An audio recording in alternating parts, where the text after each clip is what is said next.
បាទសួស្តីប្រិមិត្តនិងលោកអ្នកនាងកញ្ញាទាំងអស់បាទថ្ងៃនេះខ្ញុំបានធ្វើដំណើរមកដល់ទីក្រុងមែលប៊នហើយមកដល់ពីពេលវេលានេះត្រូវនឹងម៉ោង9កន្លះល្មមដោយសារខ្ញុំស្ទះផ្លូវ traffic ច្រើនពេកមកមិនទាន់នៅគេដិតកាំជ្រួចលើកដំបូងត្រូវនឹងម៉ោង9:30នាទីពេលក្បាលព្រឹកបាទមកដល់គេដិតកាំជ្រួចល្មមបាទកំពុងតែធ្វើដំណើរក៏ឈប់ឆ្លៀតថតដើម្បីផ្ដិតយករូបភាពចែករំលែកបងប្អូនទៅមិនតាន់បានរកទីតាំងឈរស្រួលបួននៅឡើយទេបងប្អូនឃើញច្រើនហើយប្រិមិត្តលោកអ្នកនាងកញ្ញាទាំងអស់ផងដែរឃើញ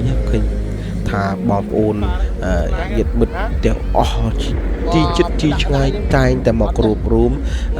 នៅកន្លែងទីក្រុងមែលប៊ននេះដើម្បីឆ្លងឆ្នាំនៅក្នុងពេលរាត្រីនេះផងដែរបងប្អូនឃើញប្រជាពលរដ្ឋអូស្ត្រាលីមកគ្រប់ទិសទីបាទមិនថាមកពីទីណានោះទេដូចជាខ្ញុំជាដើមចំណាយពេលវេលា1ម៉ោងជាងក៏អត់បញ្ហា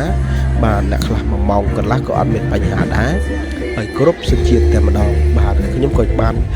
យកតុកយកតាំងនឹងកៅអីឲ្យ3ទិញចំណីអាហារឲ្យកូនវាបានបរិភោគដែរហើយបាទគឺជាស្រស់ស្រាយមែនតើទិដ្ឋភាពនៅកណ្ដាលទីក្រុងនេះហើយដោយសារมันក្តៅទេប្រិមិត្តថ្ងៃនេះដោយសារអាកាសធាតុมัน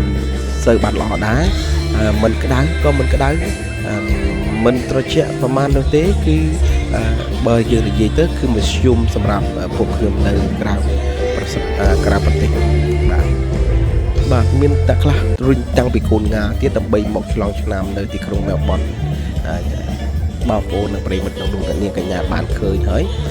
នោះច្រើនមែនតើបាទស្រាប់រាប់ពាន់ហើយបាទចូលម៉ឺនទៅដឹងបើផ្លូវណាក៏ណែនដែរបែបប្រិមិត្ត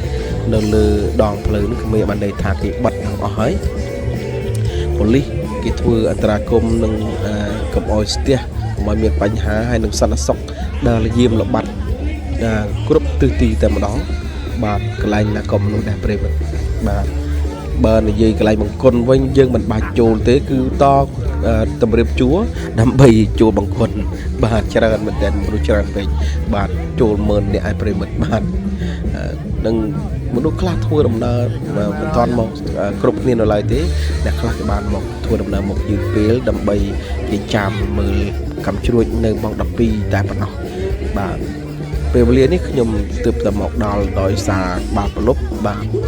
ហើយក៏មកដល់គេដិតកាំជ្រួចបាន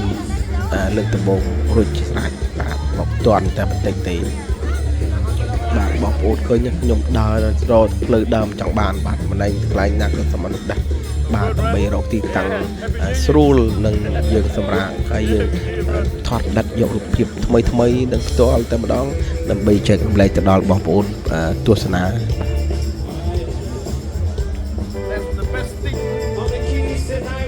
មានទាំងស្បែកសស្បែកលឿងស្បែកខ្មៅស្បែកអ្វីក៏មានដែរខ្មៅសទៀតអីក្មេងចាស់ក៏មកទាំងអស់ដើម្បីចូលឆ្នាំថ្មីឆ្លងដើម្បីយកជាអូននិងសេរីសួស្តីផងហើយណាមទៀតទៅគេបានមករំហាយកាយនឹងក្រោយពីសម្រាប់កិច្ចការងារ holiday ធំហ្នឹងបានន័យថាគេសប្បាយនិងស្រស់ស្រាយនៅឆ្លងឆ្នាំនៅទីតាំងបាទនេះដែរហើយបងប្អូនឃើញផ្លាយហើយក៏មានតន្ត្រីប្រចាំនៅទីតាំងនេះដែរគេច្រៀងកំដរជានិច្ចបាទច្រៀងកំដរបរិយាកាសជានិច្ចបាទដើម្បីឲ្យបងប្អូននិងលោកនាងកញ្ញាស្ដាប់ផងដែរបាទ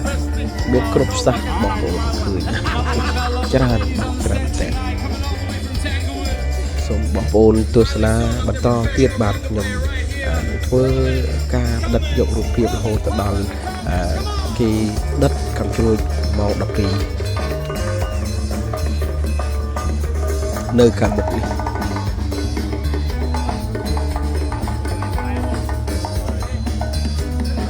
ហើយកន្លែងចំណតឡានវិញយើងរកចំណតឡានសឹងតែមិនចង់មានដោយសារមនុស្សតាន់ច្រើនពេកហើយ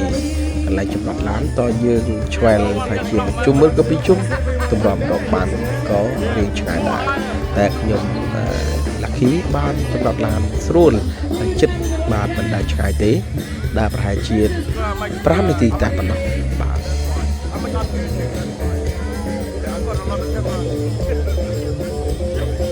ទីធ្លានេះគឺស្រស់ស្រាយមែនទែនប្រិមិត្តគឺមានដាយសមុទ្រ